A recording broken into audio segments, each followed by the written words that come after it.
বাঘ হারাম, এই বাঘ শব্দ উল্লেখ করে আল্লাহ কোরআনে হারাম করেন নাই, কিন্তু খিনজির শুকুর হারাম, এই খিনজির শব্দ উল্লেখ করে কোরআনে কেন হারাম করলেন? কখনো চিন্তা করছেন? আজকে শুনেন।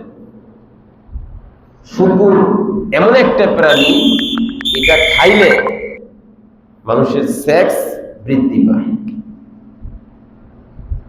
অভ্যন্তরীণ শক্তি অনেক বৃদ্ধি পায়, যেটা বিশ্লেষকদের মতে ভাষা ছাড়া।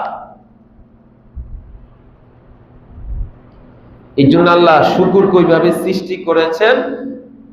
আল্লাহ তো মানুষকে জীবন যৌবন যতটুকু দরকার দিচ্ছে, কি যদি কেউ যদি তার যৌবন নিজ হাতে নষ্ট না করে।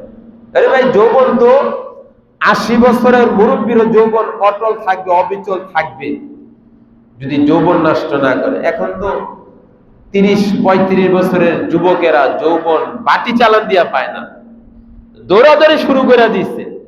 আর 70-80 বছরের দাদা নানাদেরকে বলে বিছানা পৃথক করে দিয়েন, আপনার বাপ মার ইশারায় বললা দেয়। ডাক্তার তো বলতে পারে না, বলে বিছানা পৃথক করে দিয়েন। আমার কথা বুঝছেন কিনা?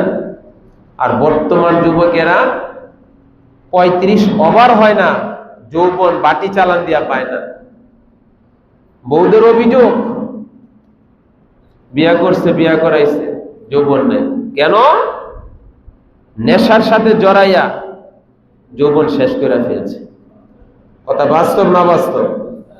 মাসালা তো আমাদের কাছে আসে, এই জন্য আমরা ভুক্তভোগী। ডাক্তারদের কাছে যায়, ডাক্তাররা ভুক্তভোগী। এগুলো কি মাইকিং করে কইব? এটা কি মাইকিং এর বিষয়? মাইকিং এর বিষয় না, এটা তো অভ্যন্তরীণ বিষয়, অভ্যন্তরীণ ভাবে আলোচনা হয়। ডাক্তাররা জানে প্রতিনিয়ত রোগী পাইতেছে, আর মাসালা জিজ্ঞাসা করে, এই জন্য আমরা ভুক্তভোগী, আমরা কিছু জানি। এই জন্য আল্লাহ শুকুরকে কেন হারাম করছেন? শুকুরের গোশতের মধ্যে আল্লাহ ওই জিনিসটার খুব ক্ষমতা রাখছেন, অটোমেটিক বৃদ্ধি পায়। এটা অনেক মুসলমান বলতে পারবেন, এটা কোরআনের মুফাসসিরগণের তাফসীরের ব্যাখ্যা। এই শুকুরকে আল্লাহ কেন ডাইরেক্ট হারাম করলেন? অথচ হাতির নাম নিয়ে তো হারাম করে নাই, বাঘের নাম নিয়ে তো আল্লাহ বাঘকে হারাম করেন নাই। এই জন্য আল্লাহ বলেন, বান্দা আমি যেটা হালাল করছি সেটার উপর তুমি অভ্যস্ত থাকো, যেটা হারাম করছি সেটা তুমি ধরো না।